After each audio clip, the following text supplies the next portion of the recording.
Hello everyone, Storm11 here. Today we'll be having taking a look into Christmas. We'll be having an update on that. There has been some changes. Well, not really major changes to the forecast, but something quite interesting that's came up on the model since the last update. So let's go ahead and get started with the European model. And this is its latest run. So let's get to around Christmas. So at this point here, it's showing that low across the Great Lakes. Last time, it was showing a much stronger low across the Great Lakes. Now it's weaker. But what's started to come up onto pretty much all the models at this point here is that a low likely be developing across the Gulf Coast states. Now, to my thinking, this is probably too far to the west. This model here has been shifting around quite a bit. It's been jumping around. Now, it shows your low pressure system going across Illinois and Indiana. But again, I think this is too far west, and people that are hoping for snow across Illinois and Missouri, I don't think this is going to be a likely solution here, in my opinion here. But if this is correct here, we can see some severe weather across Dixie Alley here. I mean, Mississippi, Alabama, Louisiana, even too far east as Georgia and the Florida Panhandle here. It could be as far north as Tennessee and Kentucky, which I'll show you guys the temperatures in just a moment. But if the European model is right, we could see some severe weather on Christmas Eve across those regions there, which I threat may actually continue further east. And then it shows another low pressure system developing across West Virginia and Virginia into Pennsylvania that could bring another threat to severe weather across the Carolinas and also for eastern Virginia. It could possibly go as far north as Maryland, Delaware, eastern Pennsylvania, and New Jersey as well. And then shows another low developing. But again, I think this is going to be kind of pretty much the least likely solution here. It's got too many lows going on. I think we're only going to see two or possibly three different low pressure systems developing here with this type of setup here instead of like four or five here. And we do expect models to go all over the place. So let's take a look at the GFS. As this is a solution that we're still following here. We got a much stronger low, possibly some near blizzard conditions across Minnesota and Wisconsin. Here you can tell by those isobars, it's definitely going to be windy on that backside. It's also going to be very rough conditions, especially with those cold temperatures that be coming down. That Arctic blast. You got a pretty long cold front here.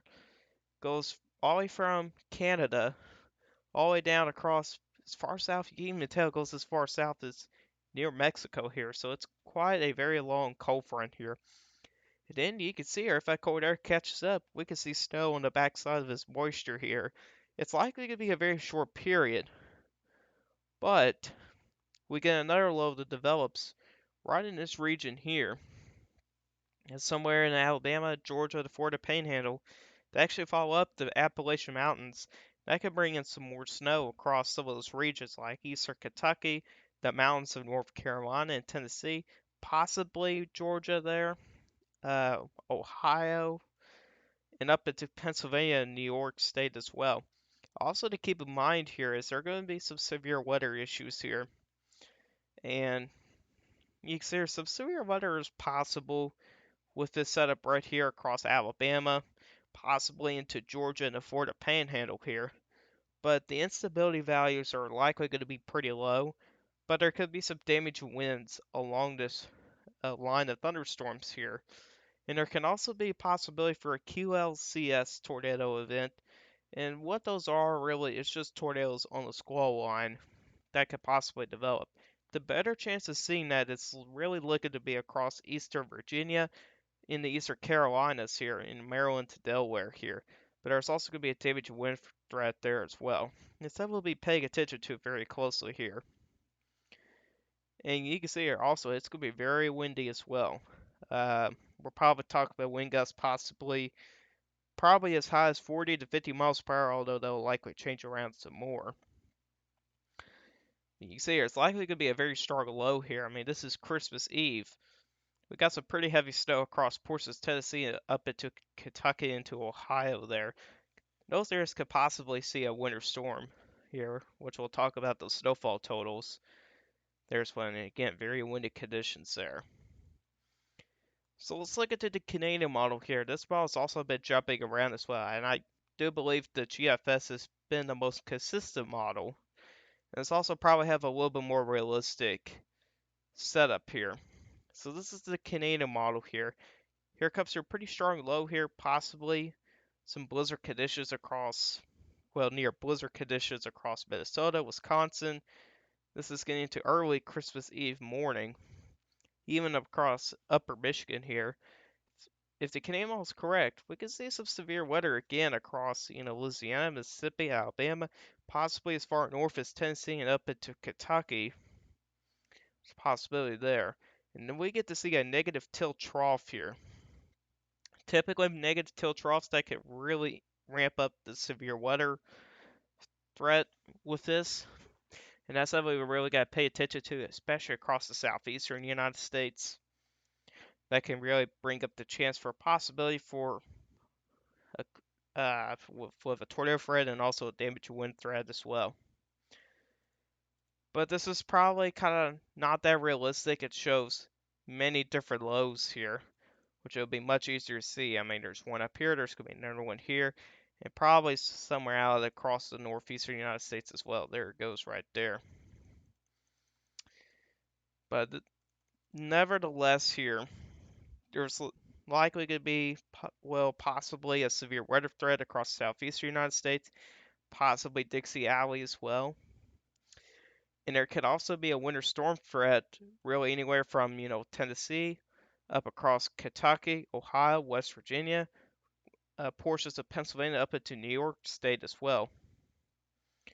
But also another thing to note is there's going to be some quite hefty band of lake effect snow. So anybody that lives around the Great Lakes, I think there's no doubt about it, you're guys going to see a white Christmas because of this lake effect snow.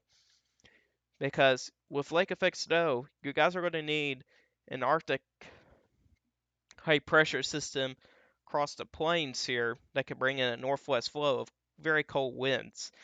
And with pretty warm, Great Lakes, plus some very cold air, you guys can see a lot of snow. So I think there's no doubt about it that the Great Lakes region will see a white Christmas. I think that's a no doubt about solution there. Because we pretty much know at this point here there's going to be a very strong high pressure system.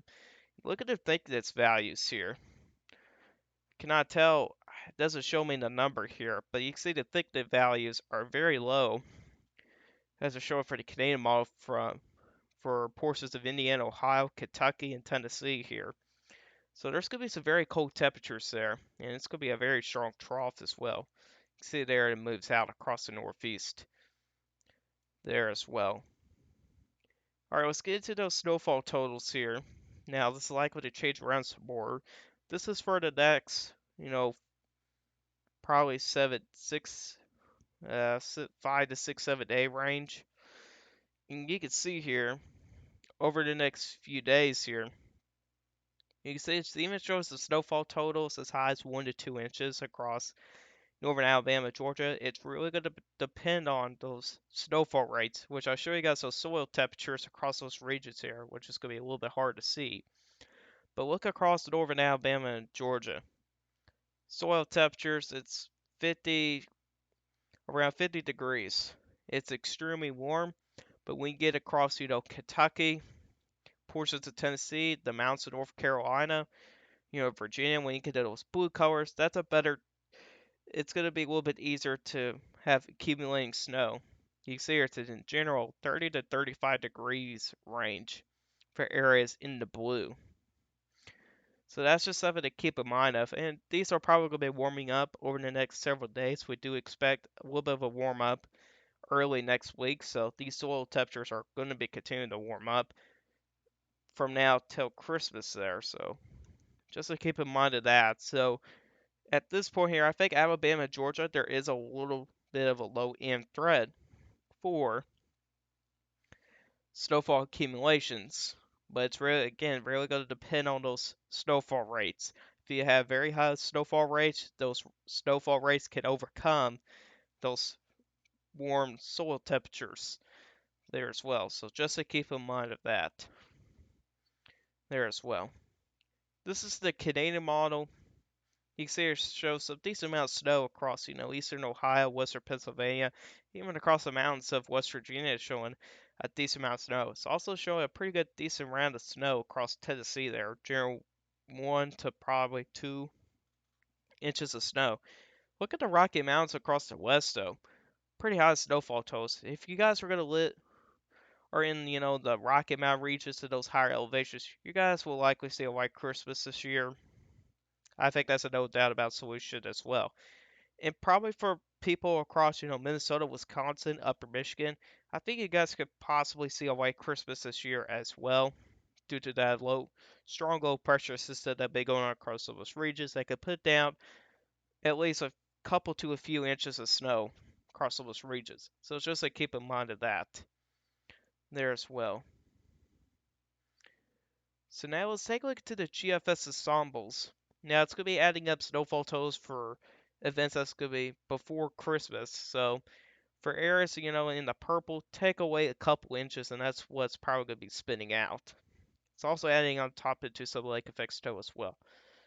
We got a pretty decent agreement here of a general 3 to 5 inches of snow across, anywhere from central and eastern Tennessee up across Kentucky, eastern Ohio, across the mountains of North Carolina, Virginia, West Virginia, up across Pennsylvania and New York State as well. So that's going to be the general region here that's going to have to pay attention to areas that could possibly see a decent amount of snow with this upcoming system here. So that'd be something we're going to pay attention to. So pretty much the areas I've just announced, you guys do have a chance of seeing White Christmas this year. The possibility is there. The soil temperatures are cool across those regions there as well. So if for most of those areas, it's going to be cold enough. So for some regions, there's not really going to be an issue for those soil temperatures. For some areas, can be a little bit of an issue there as well. But again, this is a pretty decent agreement here by the GFS Ensembles. This is 20 members in an average. And we got a pretty decent average here, so there's some decent confidence here. There's going to be some accumulating snows across those regions for right now. Now let's move on to those temperatures. This is where we have the highest confidence with, and it's those very cold temperatures. And you can see here across northern Minnesota, this is Christmas Eve. Northern Minnesota got temperatures in the negatives here. But look at this sharp cutoff here across Tennessee and Kentucky, and even up across Indiana. Central Kentucky, temperatures near 60 degrees. Kind of along Interstate 65 right here. That's a perfect corridor there. The I-65 corridor here. And when you get to southwestern Kentucky, it is 30 degrees. That is a 30-degree difference. If this is correct, we could possibly see a flash freeze. So that'd be something to pay attention to. So really anything that could be, a little bit wet or whatever can start to freeze up. So this is definitely something to pay attention to. I mean, Eastern Kentucky, low 50s, Eastern Kentucky, upper 20s. That's a huge difference there. And it gets even better across Florida here. Look at Central Florida. Temperatures 70 degrees. The Panhandle, Florida, low 40s. That's a big difference in temperatures. And now this is the lows for Friday morning here. You can see here temperatures, in the negatives across portions of Wisconsin. I mean, very cold temperatures generally for almost everybody in the United States here. I mean, 2/3 of the United States is actually below freezing with temperatures. So Christmas is really looking to be a pretty cold day for the United States here. If we look to the GFS, it shows even better temperatures here. So this is Christmas morning here. And as you can see here, temperatures in the negatives across Minnesota, portions of Wisconsin, and even across portions of Iowa as well. Single digit lows across Illinois, Indiana, Kentucky, portions of Tennessee, even across the mountains of North Carolina and Virginia, West Virginia, and even across western Pennsylvania as well. seeing some single-digit lows. And those wind chills, it's going to be very cold. Those wind chills with that northwest wind, yeah, it's just definitely looking to be a little bit more of a wind chill advisory event, just a little bit here. But again, this is becoming very likely here that we're going to see an Arctic blast across the eastern United States, and the temperature is likely going to be very cold. Good news is it's not really going to be sticking around for that long. See, only going to be sticking around for a couple days, and it's already out of there. So for people that don't really like cold weather, it's only going to be sticking around for a couple days. It won't stick around for that long as well. And again, talking about the severe weather potential, this is the GFS model here with the superset composite here. And again, the Eastern Carolinas, even up across Eastern Virginia, may have a chance for the possibility for some severe weather. We'll have a little better idea with those higher resolution models. Excuse me there. And if we try to get a sounding here, you see here it's a marginal severe threat, but I think the primary threat is going to be along that cold front, where we can see some damaged winds, and also possibly for some isolated tornadoes along that front as well. We also got quite a bit of wind shear in the environment as well. It's a pretty high wind shear environment. There is some decent dew points out there as well. You can see here at 60 degrees with the dew point with a temperature of 67 degrees. So it's a pretty good environment here for some severe weather, and that'd be something to really pay attention to there as well. And the last thing before we end the video, let's talk about those winds. So now this is sustained winds here. Let's actually transition over to wind gusts. So this is a European model, and keep in mind the European model always overdoes these wind gusts here. So just to keep in mind of that. You can see here it's showing wind gusts as high as 50 miles an hour, some areas 60 miles an hour. So kind of continue on here, you got some pretty strong wind gusts here across some of these regions here. I mean, widespread 40 to 50 miles per hour. Eventually, when it gets to the East Coast here, which is likely to be overdone, showing wind gusts over 70 miles an hour in a few areas. But it's a widespread 55 to 65 mile per hour wind gusts. But keep in mind, guys, it's likely going to be overdone. The GFS model probably does a little bit better handle on wind gusts, but it's also showing something a little bit similar as well. So yeah, definitely looking to be a very windy day for these coast regions on Christmas Eve. So yeah, now we'll have a little better idea on those wind gusts as we get a little bit closer to the event. But anyways, guys, this is all for you guys today. Hope you guys did enjoy this video. If you guys did like this video, hit that like button. If you really do like my channel, hit the subscribe button. Hit the bell notification so you never miss an upload. If you guys have questions about this, you can put a comment section down below. I'll answer you guys' questions. I'll see you guys in the next one. Goodbye.